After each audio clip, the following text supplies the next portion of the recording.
Good morning. 22 August 2025 വെള്ളിയാഴ്ച. പ്രധാനപ്പെട്ട വാർത്തകൾ. രാഹുൽ മാങ്കൂട്ടത്തിൽ യൂത്ത് കോൺഗ്രസ് പ്രസിഡന്റ് സ്ഥാനം രാജിവെച്ചു.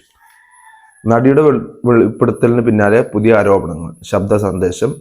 AICC നേതൃത്വം നിർദ്ദേശിച്ചു. പിന്നാലെ രാജി പ്രഖ്യാപനം. സ്ത്രീ വിഷയം തന്നെയാണ്.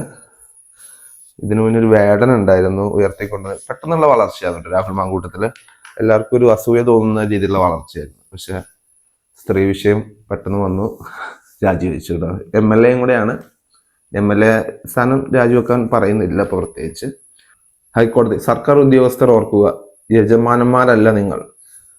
ഭരണപരമായ തീരുമാനങ്ങൾ ജീവിതങ്ങളെ ബാധിക്കുന്നത്. ബ്യൂറോക്രാറ്റുകൾക്ക് മനുഷ്യത്വമില്ലെങ്കിൽ സർക്കാർ പരാജയമാകും. അതായത് സർക്കാർ ഉദ്യോഗസ്ഥർ യജമാനന്മാരല്ല എന്നുള്ള രീതിയിൽ, അതായത് നമ്മുടെ ടാക്സും കൊണ്ടാണ് അവർ നമ്മളെ സേവിക്കാനായിട്ട് ഇരിക്കുന്ന ആൾക്കാരാണ്. അപ്പോൾ ഈ സർക്കാർ ഉദ്യോഗസ്ഥരും നമ്മൾ അവിടെ ചെല്ലുമ്പോൾ നല്ല രീതിക്ക് പെരുമാറിക്കോണം. ആക്ച്വലി ദേ ആർ അവർ സെർവൻസ്. അതാണ് അതിൻ്റെ ഒരു രീതി വരുന്നത് കേട്ടോ. പക്ഷെ അവരുടെ ഭാഗത്ത് നിന്ന് അങ്ങനെയൊന്നുമല്ല നമ്മൾ ഓരോ കാര്യങ്ങൾക്ക് ചെല്ലുമ്പോൾ കേട്ടോ. വാഴൂർ സോമൻ MLA കുഴഞ്ഞു വീണ് മരിച്ചു. പീരുമേട് MLA ആട്ടോ.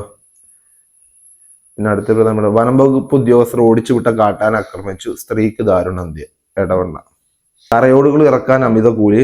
തൊഴിലാളികളുടെ കാവലിൽ ലോഡ് ഇറക്കി വീട്ടുടമസ്ഥ. അമിത കൂലി ആവശ്യപ്പെട്ടത് CITU തൊഴിലാളികൾ. ഗാസ സിറ്റി പിടിക്കാൻ പടനീക്കം. ഉത്തരവ് ഉടൻ. രാഹുലിന്റെ ഓഫീസിലേക്ക് മാർച്ച്. ഇന്നലെ ഫുള്ള് രാഹുലിന്റെ ചർച്ചയായിരുന്നു കേട്ടോ. ഗതികെട്ട് രാജി. രാഹുലിനെ ആരും തുണച്ചില്ല, സാവകാശം നൽകിയില്ല. സതീശൻ കൈവിട്ടു. പാർട്ടി നിലപാടിനൊപ്പം വന്ന് ഷാഫിയും രാഹുലുമാണ് ഭയങ്കര ഫ്രണ്ട്സ്. ഷാഫി ഒഴിഞ്ഞ സീറ്റിലാണ് പാലക്കാട്. രാഹുലിനെ ഷാഫിയാണ് കേട്ടോ പറഞ്ഞിട്ട് നിർത്തിയത്. MLA സ്ഥാനം രാജിവെക്കില്ല. കീഴ്വഴക്കം രാഹുലിനും അനുകൂലം. ആ കളി വേണ്ട. പണം നിക്ഷേപിച്ച് കൂടുതൽ പണം ലക്ഷ്യമിട്ട് ഗെയിമിംഗ് നിരോധനം ഉറപ്പ്. ബിൽ പാസ്സായി. Dream11 മണി ഗെയിം സ്റ്റോപ്പായി. Dream11 ഒക്കെ നിർത്തുക കേട്ടോ. പൈസ നിക്ഷേപിച്ചിട്ടുള്ള ഗെയിമുകൾ നിർത്തുകയാണ്. സ്വർണം 73,840 രൂപ. ഇന്നലെ 400 രൂപ കൂടി സ്വർണം. അപ്പൊ അവന് 400 രൂപ കൂടി ഇന്നലെ. സ്പോർട്സ് ന്യൂസിൽ വരുന്ന വെള്ളി തിളക്കം. ദേശീയ സീനിയർ അത്ലറ്റിക്സിൽ കേരളത്തിന് ഇന്നലെ 2 വെള്ളി. 400 മീറ്ററിൽ P അനഘ, പോൾവാട്ടിൽ മരിയ ജെയ്സൺ. പുരുഷ 400 മീറ്ററിൽ തമിഴ്നാട് വിശാലിന് ദേശീയ റെക്കോർഡ്. കേരള ക്രിക്കറ്റ് ലീഗിന് വർണ്ണോജ്യമായ തുടക്കം. ആദ്യ മത്സരത്തിൽ കൊല്ലത്തിന് 1 വിക്കറ്റ് ജയം.